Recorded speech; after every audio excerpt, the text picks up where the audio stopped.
1996 Honda Shadow VLX600 Deluxe bobber that I did as a budget build. Want to kind of go over, I've done a walk around before, but kind of go through some of the pieces of it. The background on this bike was that after I got engaged to my now wife, she decided that, you know, fair is fair. I bought her a ring. She said I could then use roughly the equal amount to do a bike build. So I started off with a very stock VLX600, stripped down most of the parts that I wasn't going to use. So that was tank, seat, the side panels, rear fender, all that.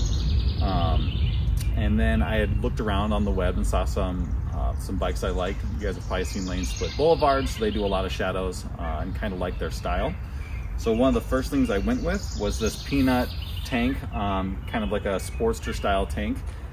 This one took a while to find because the double backbone on these Shadows is not too common for this style of tank. So this is literally the only tank I could find that fit this exact piece, and it did need to be modified a little bit. But as you can see, it fits great with the bike. When I went down to the seat, I ended up doing my own custom seat on this. I welded it flat since I wasn't going to take away the Springer rear end, the Solo Shock rear end. So I could still have a stiff seat that was on here, but I want it to be pretty soft for longer rides. A lot of other bobbers have like those really stiff leather seats, which I didn't want to go with. So anyway, made this out of a sheet of steel for the seat pan, and then did the foam and covered it up with just some marine vinyl. Onto the back, this was a boat trailer fender that you can get off of Amazon or really probably a lot of different even hardware stores. But then I cut it to shape to the size I wanted. Made some mounting struts out of some 1/2-inch steel bar that you can get at any hardware store. The side panels were done in fiberglass. I'm not sure I probably would have done this again if I had the option. They do make some pretty good steel kits that you can buy online. Probably would have finished nicer, but I wanted the challenge. But even still, they came out pretty good. One of the other things that I've seen with a lot of these bikes is a lot of people do the velocity stacks. I didn't want to have to change up the air intake, so I just decided to paint the air intake cover so I could keep everything else in there stock, which means I didn't have to mess with jets. I didn't have to mess with a whole bunch of carb settings. As we come up to the front, I put on these, I believe these are the lane splitter handlebars, but I'll have to go back and look for the exact name. But I like that they're straight and then curved. Some have like if you see mini apes, they kind of do like the flare out. I like the straight up and down without the Z-bar that kind of sometimes goes down, which I've had on some other bikes. Put on BMX style grips, kind of match the paint scheme.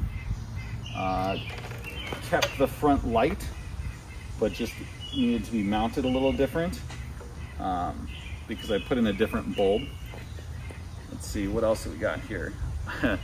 Recently, I actually had to take off the front fender. One of my bikes unfortunately fell over in the garage, smashed the front fender up, but we'll ride it like this for a while and see how we like it. So yeah, let's we'll grab the camera, we'll zoom in to some of these other features. The paint job probably took the longest. See if you can see some of this. I used candy paint over metal flake. As you can see here, it's kind of got that lace subtle in there.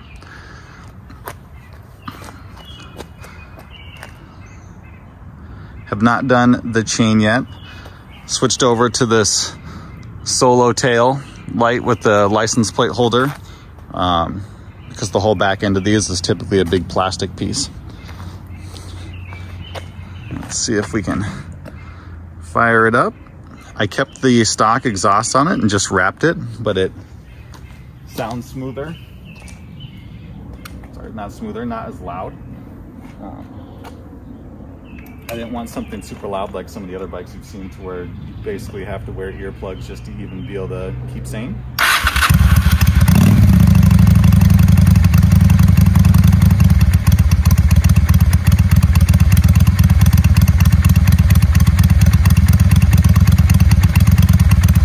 So yeah, as you can hear, it's still quiet.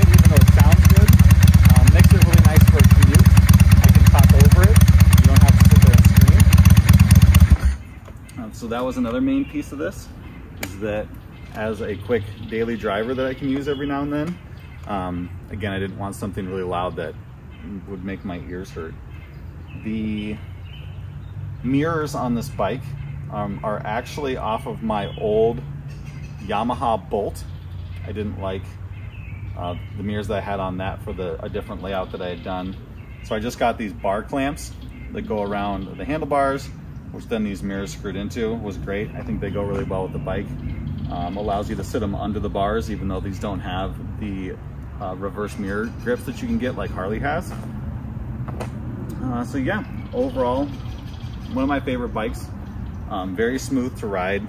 It's just a chill ride. It's not a very fast bike. The 600s don't have a ton of power, but they are perfectly good in traffic. You're just not gonna go much over 80, 90 miles an hour comfortably. Yeah, so that's my 1996 bobber.